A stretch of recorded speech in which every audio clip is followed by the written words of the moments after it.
Takže čaute ľudia, pripravil som si pre vás ďalšiu ochutnávku teraz tohto. Aby ste sa nedivili, aký tu je hluk. Teda ak niečo budete vôbec počuť, no tak sme pri ceste.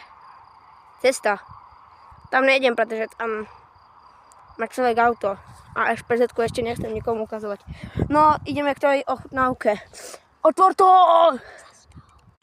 Ináč, pozrite, je to už otvorené, odvoďam to. Fajne to je, fest. Ja som to neochutnával, nič som ešte neodpil. Ale fest to vonia. Teraz som môj kamarát otvoril. Ideme spraviť ochutnávku. Ňam. Ale fest fajne to je. Doporučujem, kúpte si to. Veď. Kúpte si to. Fest. Fest fajné. Tak čau.